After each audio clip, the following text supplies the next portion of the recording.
Welcome to the definitive guide to profitable scaling margin, PSM, the single most important equation when it comes to growth and acquisition, especially in the digital space, but it has very little to do with digital marketing and far more to do with business development and can be used both in-house and out-of-house, online and in person, because we're actually going to get down to the math of what it takes to really grow a business. We're going to debunk the concept of MER and ROAS. We're going to get down to the actual math and, most importantly, teach you how to scale your business. Let's go. First off, I just want to say thank you so much. I know you could literally be anywhere in the world right now, and you've chosen to spend your time with me. I want you to know that that means the world to me. I'm thankful, and I'm going to make sure that that is not a waste of your time. Feel free to subscribe, please, here. Smash the like. It goes so far. Tell your friends. If you have questions, don't be shy. And if you need any more support, go to links.facebookdisruptor.com and grab anything you need, and especially sign up for the newsletter. Let's get started. So, profitable scaling margin, PSM. Now, this is really important because what we're actually doing is going to understand the margin between the cost to acquire a customer and the cost of the goods to actually run our business and the lifetime value of that customer. Now, this is infinitely more important than ROAS because ROAS is no context. It's a data point that doesn't actually mean anything. I was going to use a lot of profanity, but I'm trying to be respectful. Basically, ROAS is built off of the idea that any one click, any one channel, any one effort deserves the credit. And it's predicated on the concept of attribution. Now, attribution, we all know, is also nonsense.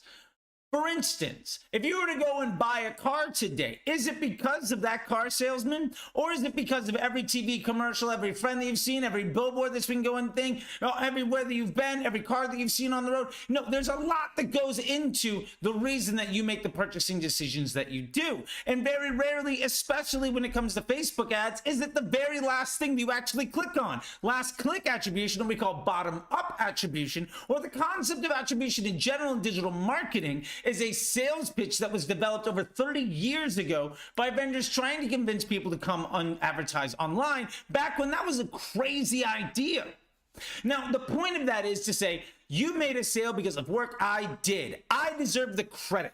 You spent $100 with me. I gave you $500 back. That's a 5x ROAS, and that's great.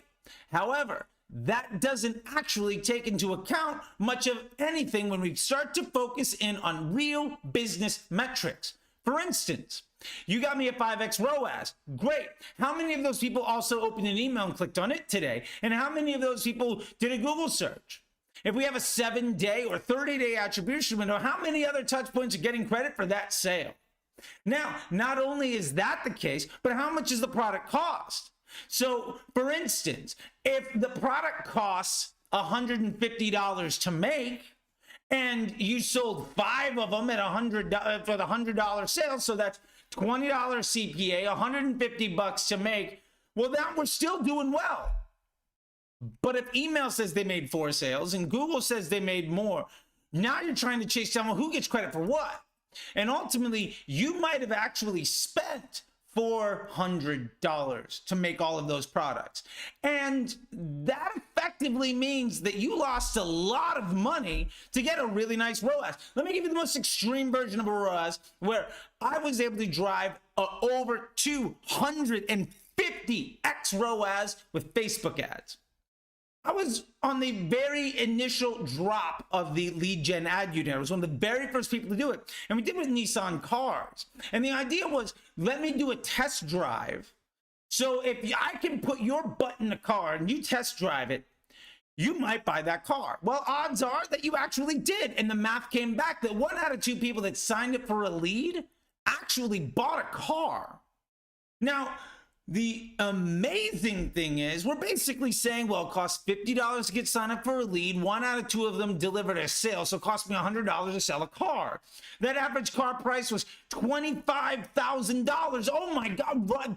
Facebook is giving me a 250x ROAS. Clearly what we need to do is spend a lot more money there. And you know what they did? You know what they didn't do? Sell any more cars. Because Facebook's not the only reason that those cars were getting sold. And you see this happen a lot. As a matter of fact, I've actually been behind a lot of businesses that focused on ROAS so much they almost went out of business because they focused on the profit per ad spend instead of the overall revenue volume. They focus on the profit per ad spend instead of the actual cash flow of the business. They focus on the profit per ad spend, not taking into account the fact that we're spending in 4 or 5 different places. Ultimately, ROAS is a very nice number to make a marketer feel good, but the only person that cares about it is the marketer and sometimes some misinformed business owners. The people that don't actually care about ROAS, investment bankers, finance departments, the people that do your fulfilling, the product team, the engineering team behind everything that you're doing. And most importantly, your actual bank account doesn't care about ROAS because ROAS isn't what makes your business go. Most importantly, something to remember here, if somebody can spend $20 at your store or they could spend $200, you might get a 1x ROAS on a $20 sale, and then you make one more sale and that person spends $200. Now, are you going to focus all of your energy on trying to drive more of that 10x sale that happened? Of course. That might be the thing you want to do. That might be the focus you go. Now, is that actually possible? Of course it isn't. It's completely impossible to actually optimize towards that action because AOV has a lot to do with your ROAS. Your ROAS is basically AOV divided by CPA and completely neglects the fact that there are any operating costs, that the product itself might cost anything, or that is in any way a sustainable result. The fact is, ROAS is basically, did we do well today? I don't know. Did we? Well, we launched an email that brought us 10,000 in sales, and in that email, as that email went, we also launched some Facebook ads, and basically we spent $1,000 today and made about 12,000 in return. We have a ROAS of 12. Can we do it tomorrow? No. Why? Because you can't sell that many people again on an email to the exact same audience, the exact same thing in another day in a row. So you've lost any ability to make actionable decision making. And that's really, really important. The other thing that we need to focus in on here is the fact that when you make a sale, you have not acquired a customer. Acquisition of a customer and making a sale are two extremely different things. You might make a sale to somebody, and if they never come back again, you might say, well, I've already paid to acquire that customer. I'm not going to pay to market to them again. Is that smart? Probably not. Do a lot of people do it?